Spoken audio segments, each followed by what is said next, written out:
Kuigar! Greetings, I am Tad Larkin, the Lore Master of Manda-LORE! And today, I'll be digging through the archives to elaborate on the rain-soaked world of Kamino. Kamino technically does not reside within the confines of the galaxy as we know it. Instead, the Kamino star system circles just above the galactic disk, well south of the Rishi Maze, a companion dwarf galaxy orbiting the galactic disk near wild space. With an equatorial diameter of 19,270 kilometers, Kamino supports a breathable Type 1 atmosphere, temperate climate that almost always consists of rainy weather, and standard gravity. A day on Kamino lasts 27 standard hours, and a year spent on the world would last you 463 standard days. The only sapient species that we have conformational records of evolving on Kamino are the Kaminoans, a tall, semi-aquatic bipedal long-lived species with ivory, leathery skin and giant eyes, capable of seeing in the ultraviolet spectrum. Fauna common to the world are undoubtedly undocumented species of fish and awas, an amphibious avian-like creature that originated on Naboo but were brought to Kamino through cloning and genetic modification. Post-cataclysm census records reveal that only a meager 1 billion Kaminoans live on Kamino, residing in hemispherical cities built atop titanic stilts jutting from the ocean floor, the most populous of which were Tamara City and Tipoca City, the capital. The Kaminoan government, seated at Tipoca City, consists of a ruling council, led by a prime minister. Kamino's chief exports are clones, technology, military hardware, and fish, while mainly importing food and droids. The planet of Kamino was once a landlocked world, believe it or not, with liquid water covering less than half of its surface. However, 19,000 years before the Battle of Yavin, dramatic climate change caused the global temperature to rise, melting Kamino's polar ice caps, resulting in sea levels rising in a cataclysm known as the Great Flood. The Kaminoans survived the Great Flood by building great cities upon massive tiers, hundreds of meters high, to raise them above sea levels. Through their intellect and unrivaled knowledge of genetics, Kaminoan society continued to advance in the wake of this cataclysm, through selective breeding, gene therapy, and cloning. Luckily for Kamino, its position within the galaxy, or out of the galaxy I should say, left it relatively untouched through the tumultuous millennia of early galactic history, and was only discovered some 4,500 years before the Battle of Yavin.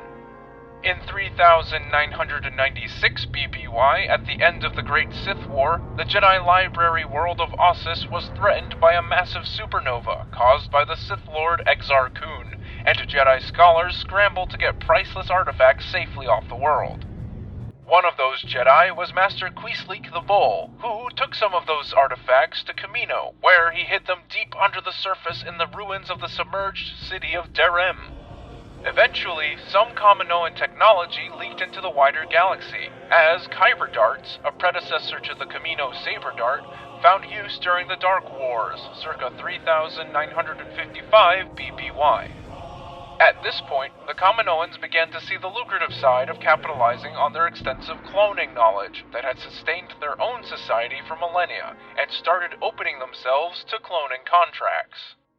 One of Kamino's first cloning contracts was the blind berserkers of the Leech Legion, cloned Lugubra soldiers that were used in a small civil war deep in the unknown regions. One of their more successful contracts were the shovel-handed miners of Subterrel. Also near the Rishi Maze, Subterrel was well known for its mineral-rich crust and subsequent mining operations, raking in a substantial amount of credits towards Kamino's economy. Years later, Kamino would get its largest and most auspicious cloning contract yet, as in 32 BBY, a Jedi Master by the name of Sifo Dyas, great friend of the former Jedi Master Count Dooku, traveled to Kamino at the behest of a Mune banking official named Hago Damask, secretly the Dark Lord of the Sith, Darth Plagueis. Sifo-Dyas, Dooku, and Damask were worried about the decaying state of the Republic in the years leading up to and during the Naboo blockade crisis, so much so that Dooku left the Jedi Order, and while Sifo-Dyas remained, Hago Damask convinced both of them of the Republic's need to militarize, and pointed Sifo-Dyas in the direction of Kamino.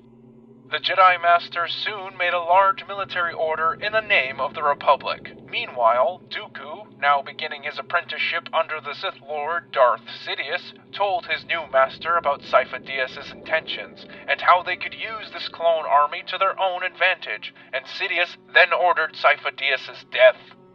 As part of his traditional sacrifice that all Sith must make before crossing over to the dark side of the Force, Dooku cut down his friend shortly after he placed the order.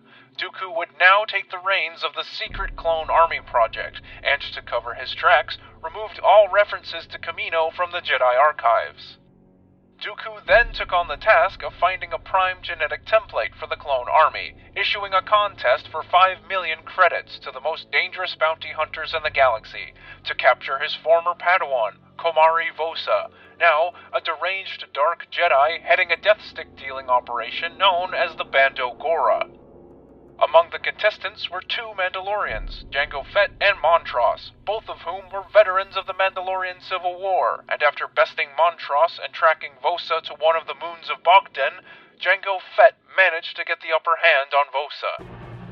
After dispatching Komari Vosa himself, Dooku came to Jango with much more than an offer of credits, selecting him to be the prime clone for the clone army, to which Jango only agreed after he could keep one unaltered clone for himself, to raise as a son and protege. Very well. Consider it done.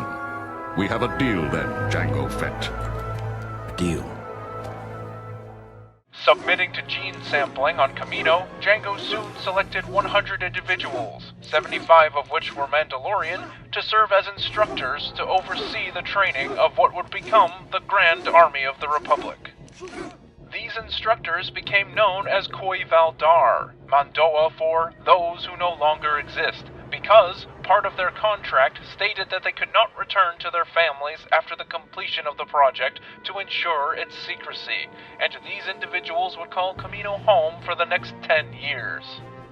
While the rest of the training sergeants spent their time with the grunt units and commandos, Jango Fett sought to personally train the most elite of the clone troopers, the advanced recon clone troopers, making them just as deadly and, as the Jedi would find out later, just as stubborn as their genetic template.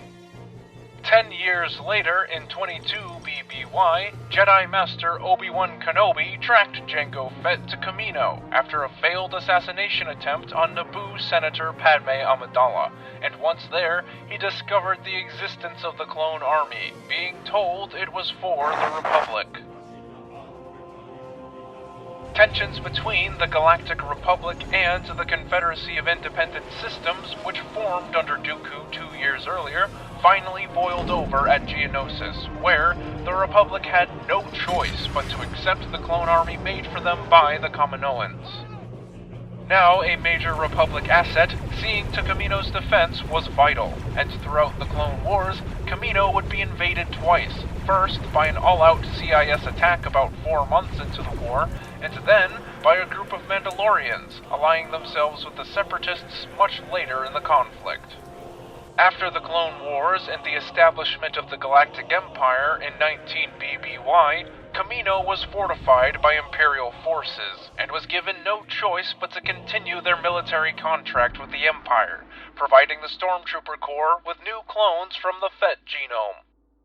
In 12 BBY, some Kaminoans grew increasingly wary of the new regime. Appalled by their anti-alien sentiments and increasing pressure to mass-produce inferior quality clones, they unleashed their own clone army in an act of open rebellion. The Empire, eager to reclaim Kamino, contracted Boba Fett, cloned son of Jango Fett, to lead the 501st Legion in an assault on Kamino and crush the clone rebellion. And with Boba's intimate knowledge of Tipoca City, they did just that. With the clone rebellion squashed on Kamino, it was decided that an army made entirely of cloned soldiers was too susceptible to corruption, and clones of differing genomes, as well as enlisted men and women, were soon introduced into the Stormtrooper Corps, making the Fett clones a minority group. 1 year before the Battle of Yavin, during the Galactic Civil War, the Sith Lord Darth Vader took the corpse of his once secret apprentice, Galen Marek, to Kamino, where he would be cloned in an attempt to create the ideal Sith Apostle, far more powerful than the original Galen Marek. A majority of the clones ended up deformed and unstable. However, 2 clones were ripe candidates, the first of which, designated Starkiller, haunted by the memories of his genetic template, escaped the cloning facilities on Tamira City, with Boba Fett in pursuit, and he joined up with the original Galen Marek's former rebel compatriots. The second clone was ideally what Vader was trying to create, and shortly after Boba Fett brought the first Starkiller clone back to Kamino with Juno Eclipse, a Rebel Alliance fleet proceeded to assault the Imperial defenses on Kamino.